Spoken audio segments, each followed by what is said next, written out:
explica un poquito qué es el término integración regional y el término regionalismo abierto? ¿Cómo no? Espero poder ser claro, con mucho gusto, y estoy a las órdenes. La integración es un viejo sueño, yo le diría latinoamericano, de siempre, ¿no? Hace unos minutos hacía referencia a Artigas. El general José Artigas, el primer caudillo federal que tenía la concepción de la unión de las Provincias Unidas del río, por la que tanto trabajó. Eran provincias autónomas. Cuando hablamos de integración, nadie está hablando de perder la autonomía y la soberanía de los países, pero sí de integrarnos desde una perspectiva también integral, en el sentido que no solo del punto de vista comercial o político-diplomático, también la integración cultural, social, de los pueblos es muy importante. Este no es un tema de los gobiernos, es un tema de los pueblos. Esto, si bien fue necesario siempre, absolutamente mucho más en estos momentos, en donde la llamada globalización, o sea, los grandes fenómenos que están ocurriendo en todo el planeta, lleva precisamente a la conformación de bloques. Un gran uruguayo y latinoamericano pensador, Alberto Metol Ferré, ha hablado de los estados continentales o de los estados continentes, ¿no? Es decir, esa es hoy la visión. No hay camino solo para un país, sino que esta realidad del mundo, la necesidad de negociar y de tener relaciones con otros bloques, algunos de ellos, como se sabe, muy poderosos, ¿no? En la comunidad europea, en Asia, el papel de los Estados Unidos, etcétera, creo que nos obliga a dejar de lado todo aquello que pueda ser un deseo de soledad para trabajar juntos los países hermanos latinoamericanos y encontrar la mayor cantidad de coincidencias posibles. Cuando hablamos de la región, estamos hablando fundamentalmente del cono sur de la América Latina, que es uno de los lugares estratégicos del mundo, de mayor cantidad de recursos naturales, etcétera, que constituyen nuestra riqueza junto a los recursos humanos, ¿no? A la gente más importante. Y el regionalismo abierto significa que esos esfuerzos, ese proceso de integración, en este caso concretamente el Mercosur, el mercado del sur, común del sur, no fuera cerrado tampoco en sí mismo, sino que tuviera la capacidad de tener relaciones con el resto del mundo, porque eso es hoy el desafío de los países para exportar, para relacionarse, en este tiempo en que los cambios de las comunicaciones han producido una verdadera revolución, ¿no?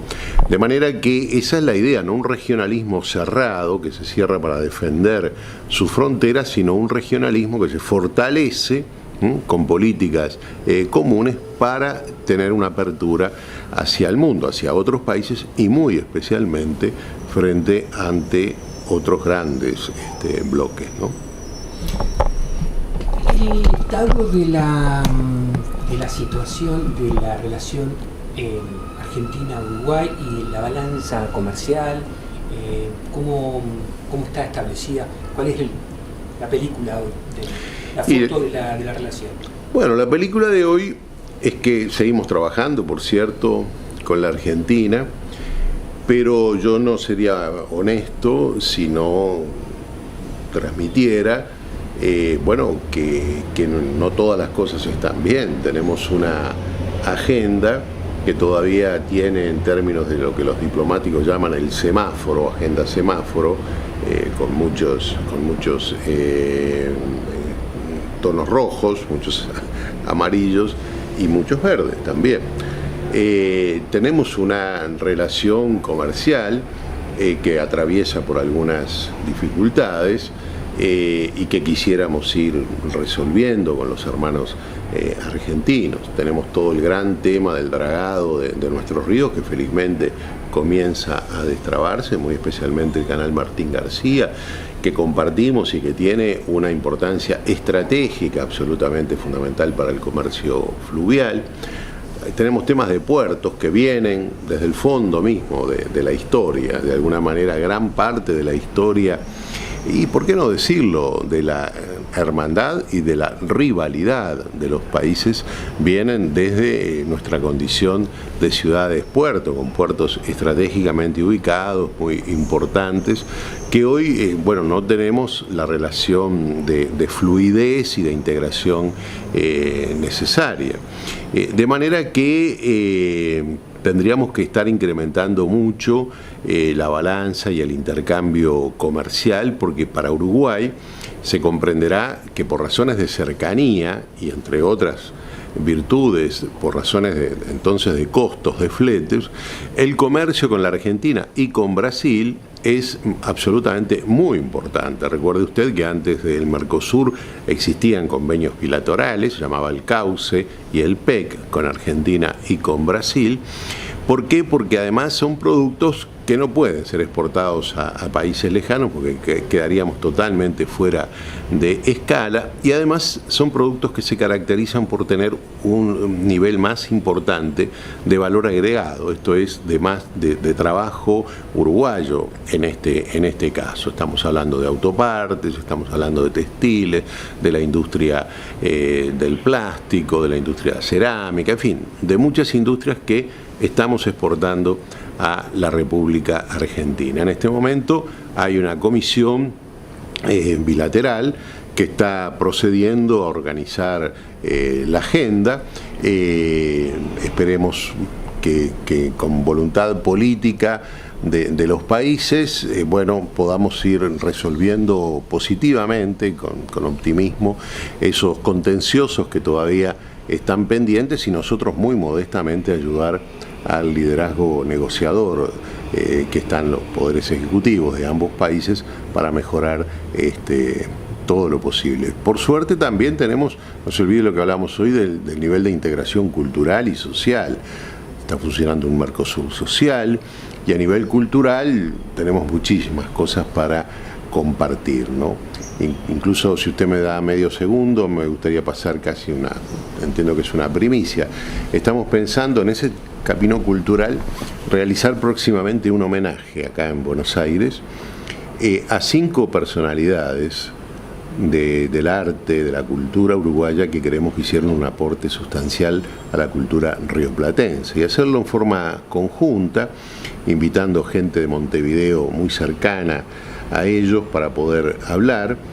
Y estamos pensando en China Zorrilla, en don Carlos Páez Vilaró, en Eduardo Galeano, en Horacio Ferrer y en el doctor Carlos Maggi.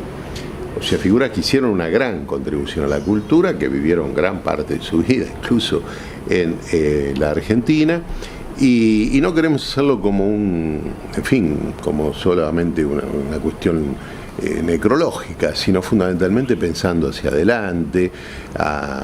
Todos ellos sembraron muchas cosas como para poder resaltar su legado para el momento actual y sobre todo para las futuras generaciones. Esta es casi una primicia que le estoy transmitiendo, no puedo decirle hora ni lugar todavía. Pero no. ¿Cuál sería el tono de la cosa?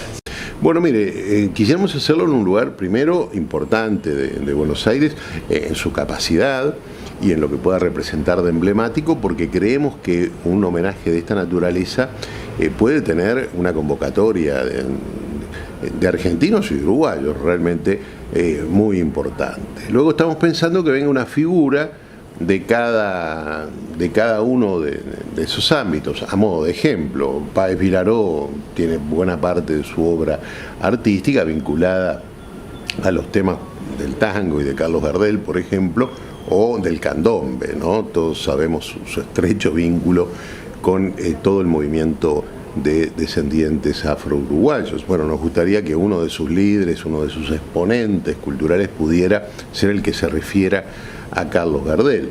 Del mismo modo podríamos decir de don Carlos Maggi, que fue un intelectual, un vallista de pura cepa, y que hizo un gran aporte al país como dramaturgo, como, conferencista, como intelectual, de firmes principios democráticos. Era muy amigo de Mauricio Rosenkopf, un escritor, un hombre que en lo político estaba en sus antípodas, porque Mauricio Rosenkopf fue uno de los llamados rehenes de la dictadura, junto a José Mujica y otros, y tenían una amistad entrañable, un respeto muy, muy grande el uno por el otro, y juntos hicieron la primera ópera uruguaya, por lo menos de estatura y de importancia, llamó Il Duce, con la dirección de Federico García Vigil. Y entonces o a Rosenkopf o a García Vigil nos gustaría invitarlos para venir a hablar de ellos, ¿no? Yo creo que puede ser, como le digo, así lo estamos pensando, con la Dirección de Cultura de acá de la Embajada y de nuestra Cancillería. Y hasta ahora todas las personas en la Argentina con las que me estoy entrevistando reciben esta idea con mucha fuerza, del mismo modo que se organizaría en su momento una gran exposición sobre la obra de Blanes, probablemente el pintor más importante de ambas márgenes del Plata del siglo XVIII, y que tiene muchas obras acá en Buenos Aires, tanto a nivel público como privado, y entonces la idea es hacer una señora exposición, si me permite la expresión, que va a tener muchísimo.